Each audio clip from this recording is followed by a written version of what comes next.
Diablo 2 Resurrected is an action role-playing, hack-and-slash, top-down view, grind until you can't anymore and then keep grinding, watch the numbers go up, evolve from nothing to an actual god, addicting, unforgiving, random loot drops changing literally your entire build, so many different classes to try and master, insane boss battles, extremely repetitive, scary even, genre defining, you get to visit hell, not unlimited running, potion chugging, inventory management, randomly generating maps, monsters, and loot, the developers actually trusting the player to get things done and find their own way, slow, one of the best remasters ever made, playing alone will have you surrounded in seconds by hordes, dying is actually kind of funny, masterpiece of a title, and I think it's an excellent place to sink your teeth into for your first time in the Diablo series. And before you all freak out in the comments, there is one small caveat. If this is your first time with the game series, you need to play it with a controller. Honestly, anyone who's playing this for the first time should be playing it with a controller. If you play it with a mouse on PC, it's game over. You're right back in the year 2000 playing it at release. Diablo 2 came out on June 28, 2000 for the PC and Mac. Published by Blizzard Entertainment, who had been making games for just about 6 years when Diablo 2 came out, had already found some success in the Warcraft series, the StarCraft series, and even the original Diablo. Diablo 1 came out and was overall successful, but when they started work on Diablo 2, they wanted to change everything, and change everything they did. They added classes, skill trees, crafting, new environments, revamped the entire online component, and expanded on every single aspect they could. All of these changes, of course, led to crunch, which is when developers of a game work insane hours for months on end right before the game drops, and it's a horrible part of video game culture. But unfortunately, sometimes it seems that it's the only way to meet these crazy deadlines without delaying the game. And even then, it still led to the Diablo 2 delaying the game from its original deadline of holiday 1999 and cutting a significant amount of content to be able to release the game on time for their second deadline of June 28, 2000. Once the game was actually released, it was overall praised, although it wasn't without error. Apparently, you couldn't even buy mana potions from shop owners, like we're stuck playing Bloodborne all over again. I must have replayed this part over 100 times. Even though they just released an amazing game, the developers at Blizzard North knew it wasn't finished, nor was it their original vision. So they basically worked at Diablo 2 for another full year after it originally released to bring it up to their standards. And almost to the day, they were able to release the Lord of Destruction expansion for the game on June 27, 2001, adding in an entirely new act, a new final boss, 2 new classes, new items, new crafting recipes, the entire rune system, and more, all culminating into what was known as the definitive version of Diablo 2 right up until Diablo 2 Resurrected came out in 2021. As a series, Diablo has been a long-time success and has only gotten more successful over time. Diablo 1 sold over 2.5 million, Diablo 2 15 million, Diablo 3 30 million, and the only real Diablo 4 numbers we have are that they have surpassed 10 million. And Diablo 4 and its microtransactions broke the $666 million revenue mark in the first week apparently, and has of course kept gaining since then. Diablo 2 Resurrected was released on September 23, 2021, and it is, in my opinion, probably the perfect example of a remaster. Developed by Vicarious Visions, now going under the name Blizzard Albany, they've been making games for years and have carved themselves a solid reputation for remastering/remaking games at this point. The Crash Insane trilogy, Tony Hawk's Pro Skater 1 and 2, and even Doom 3 on the original Xbox, which was apparently an amazing port. The graphics of the Resurrected edition of Diablo 2 are beautiful. Vicarious Visions went above and beyond. They literally reached into our nostalgia-filled heads and pulled what we think Diablo 2 used to look like and made it real. They added in all the right areas and removed almost nothing. The lighting, the vibe, the sounds, they outdid themselves. I was honestly kind of sad to hear that Vicarious Visions was pushed onto the Diablo 4 team because they knew everything now, instead of being given a new remaster project to work on. Because the work they put into some of these old titles would have been amazing. The way Vicarious Visions remastered Diablo 2 is by basically overlaying better graphics onto the original title. Keep in mind, this only works when the original title ran as perfectly as Diablo 2 did. Diablo 2 Resurrected takes the Lord of Destruction version of Diablo 2 and adds some small but very appreciated quality of life improvements, such as a shared stash, an automatic gold pickup, auto-loading potions into belts, and unlimited access to the famous cow level. In my opinion, the best improvement to come from the remaster is controller support. If you're new to the series, using a controller is the definitive way to play this game. It removes all the clunkiness of clicking around for your player to move and makes the game feel much more modern and plain easier to sit down and play. With a game series as popular as Diablo 2, the marketing around this remaster of the game was literally, hey guys, we did it, we did the thing you wanted, and we swear we barely changed anything. We're also not going to remove the original game. If you still want to play that, you can, we promise. We're even going to include the original game. You can even check to see the original game underneath by removing the filter. Overall, the marketing seemed very aimed at the hardcore fans of the series and less about trying to get new players on board. This is fine and even understandable, but I think they could have pushed a bit more toward new players, as Diablo 2 is an excellent jump-in point for the series as a single-player or close friends co-op title. As of March 2024,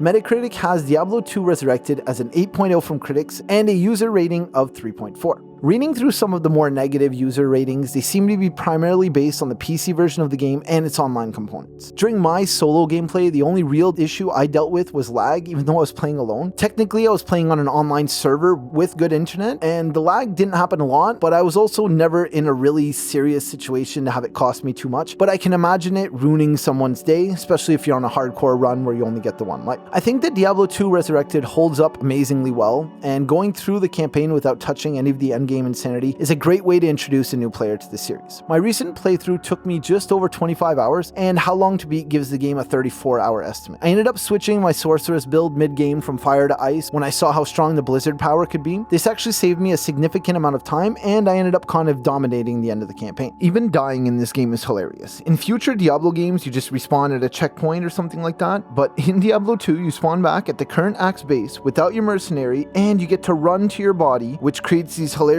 naked runs of you just sprinting by basically everything just to have a chance at surviving your next encounter. It's one of my favorite things about this game, and I'm so happy they didn't quality of life it away. The addition of the controller and the simplification of some of the more annoying parts of the game make Diablo 2 Resurrected a great entry point for someone new. It's basically the same controls as Diablo 3 or 4, but in an almost more aesthetic and serious package. The only two places I can foresee a bit of annoyance or difficulty is the skill tree or moving potions into your belt during battle with a controller. But they do autofill the belt when you pick them up off the ground, so you're really only moving around potions if you've drank every single one that you had loaded before battle. They're even matching the same potion that's already in each belt column as you autoload them. With the skill tree being a bit tough, most if not all character builds will be good enough eventually to get through the main campaign battles at least one time on normal, whether you're reading in depth all the various skills and loot to min-max the best possible build at the time, or you just brute force your way through by grinding all the time. I suggest holding on to that respec for a while, basically until you kind of see what you're working with and how it's faring for defeating enemies. When using a controller for Diablo 2, you can map up to 6 different abilities to different buttons, which remove the difficulty of clicking around as quickly as you can during a tough battle in order to use the skill you need at the moment. And the potions auto-refilling into your belt and being usable with only a quick D-pad press remove a lot of the difficulty and stressful moments from the original title, while still being the same game underneath. This may be what made the game so much easier than I remember, which is why I think it's such a great entry point. It just screams classic game as soon as you boot it up.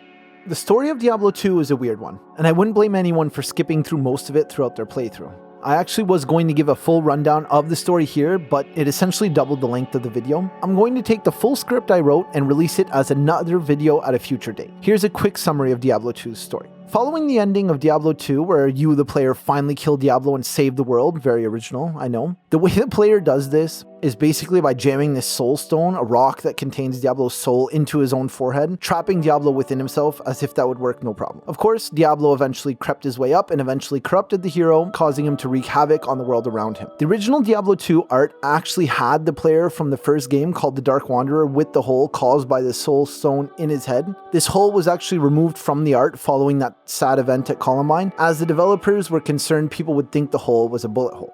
Okay, the actual story summary. The guy from Diablo 1 turns himself into Diablo because that's the only way you can kill Diablo, and then Diablo, as the guy from the first game, rounds up his brothers Baal and Mephisto. Then you, as the new player, follow Diablo around for a while. Finally, you kill Mephisto and then eventually Diablo. Then you go to a barbarian mountain land and you follow Baal around until you get to the moment right before you can kill him. Then he corrupts the World Stone, which is the barrier between heaven and hell. So the Archangel of Justice has to destroy it. The world is left uncertain because more demons may be on the way.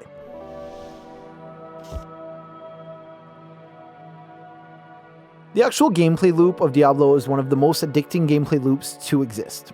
Kill enemies, get loot, fill up your inventory, go home, sell or use it all, and repeat. The enemies get bigger and badder, the levels get higher, the attacks get cooler looking, big number goes up to bigger number. Diablo 2 pioneered the genre. and it's still a huge contender to this day. It's tough to beat the original at its own game. Even though Diablo 1 exists, Diablo 2 improves upon it on every single way, and a huge amount of things that Diablo 2 started remain staples in the actual gaming industry today, not just ARPGs. Diablo 2 is the isometric hack and slash RPG that started it all. Before starting the game, you get the choice of 7 characters, and each one of these characters has their own strengths and weaknesses and make for an entirely different path through the game. I mean, you can even get crazy different paths just by choosing a different skills in the skill ladder with the same character you've already played through the game with. The completely unique and different areas play a huge part in gameplay. With almost any screenshot, a player who's beaten the game can pretty accurately guess where in the world the player is. The beginning act takes place in this plains kind of area, and a huge thing that players may not realize if they've only played through once is that each map is actually randomly generated, as well as the enemy spawns, how many, the loot is also randomized, and even later on in the game, entire entrances to different locations. There's actually this really fun area in the desert world where all of these different tomes are each with their own symbol on the front, and once you complete the previous mission, the game tells you which tomb you need to find with which symbol in front that you need to find so you can enter it. I ended up quitting the game and starting in another session a bit later, and I went to the tomb I remembered from earlier and I completed it and nothing happened.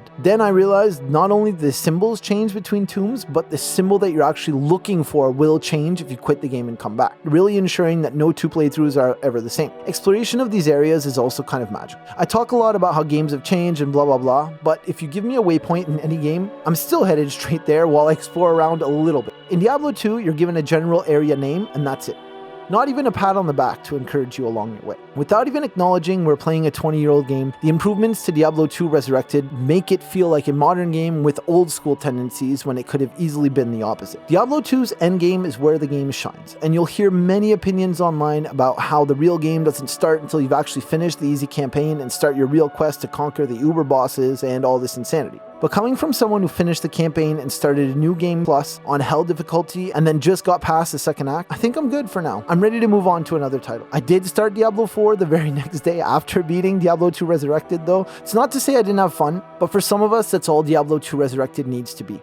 A fun loot grinder to go through every so often and see what cool loot you can get without having to min-max a bunch of charms and Google all the rule recipes and delve into everything that the game can provide to you. I do realize the game is amazing for that, and I've enjoyed many titles like it for a lot of other games in my career. Binding of Isaac was a huge one that I still jump on every so often. I think that this Diablo 2 remaster could have, and probably did, bring a lot of new gamers into the franchise who may even become insanely obsessed on the whole endgame craziness, simply based on how low the barrier of entry has now become to the series itself. As for my most memorable moments, the first act boss is insane. You can kind of feel the lead up to it. You're wandering this big sanctuary area and everything is getting more and more centered and lower down, and you enter the final room. You can tell right away by the small amount of the map that is loaded. I'm in a side room and the room beside me is huge. Something big is about to happen. You feel the wet, cold air of a boss fight incoming, the nervousness about what it could be, and you slowly move forward and she comes out and it's this weird 12-foot tall, naked, crazy lady with the green goblin claws coming out of her back, and you panic. You run slow. You're honestly barely used to the controls. You probably have 2 different attacks, maybe a third one if you're lucky. You didn't even expect the boss to be bigger than your character to show up pretty much at all in the game, because so far your biggest battle was Bloodraven, and while she may have been tough, she was kind of exactly your size. And Dariel is here, she's not happy, and she's spitting poison everywhere. So with the courage of 1,000 men, you run up and you use your best attack on her that usually kills most enemies and watch it barely do anything to her. And my god, the way she runs at you. Her and Duriel, the Act 2 boss in the Sand World, they just kind of lumber toward you, and it's just a little bit too quick to be a normal run. It had me just panicking. That to me is what Diablo 2 is about. Realizing that you're nothing until you're everything. The ultimate power fantasy, honestly. And my second memorable moment, the entrance to the 5th act of the game was amazing. I truly thought I was done with the game. Like, it's called Diablo, I've killed Diablo, he's dead, I did it, the credits even rolled, they went and called me the Slayer, I'm a king now, everything's great. And then you go back to the town and everyone's like, yeah, great job, but you know Baal is still out there, right? And then boom, you spawn into the Snow White town, there's barbarians everywhere, no one wants you there, and you're back to square one essentially. Earn the respect, you are nothing. You venture out to the wilderness, and it's not the rogue encampment starting area where a small little demon will come up to you, lightly hit you. There's barbarians out there, they're being slaughtered, there's fights going on, whether you participate or not. This is a real life war zone. They even brought magic catapults, they built defenses. It was so surprising, and it makes such a great addition. The crunch the developers went through for this shouldn't be minimized, and I don't even know what else to say about it. but all of the little and significant additions to Lord of Destruction pack just made Diablo 2 the behemoth it is today. Even the cutscene reintroducing you to Baal was just mind-blowing. Stand on the side of light.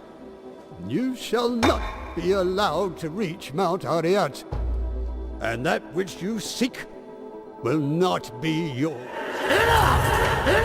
I still can't believe this game is from the year 2000. The addition of the controller changed everything. Vicarious Visions and Blizzard successfully brought the single-player Diablo 2 experience from the early 2000s right over to the 2020s with ease. The biggest issue I had during my casual solo playthrough was minor server lag. Diablo 2 Resurrected is a remaster that should not be missed. It makes me think about the amount of games I must have missed along the way. For me still to be finding new-to-me classics years later, it's becoming laughable. The way Diablo 2 pioneered many of the ways we play games today, the way it changed gaming, the creativity, the outright fear it put into me as a kid when I saw some of the big baddies, and the imagination we were all working with back then when graphics were how they were is insane. If you're even a little interested in Diablo as a series, Diablo 2 Resurrected is usually findable on sale for $20 or less on PC, the Xboxes, the PlayStations, and even the Nintendo Switch. Thanks for watching till the end, and I'll see you next time.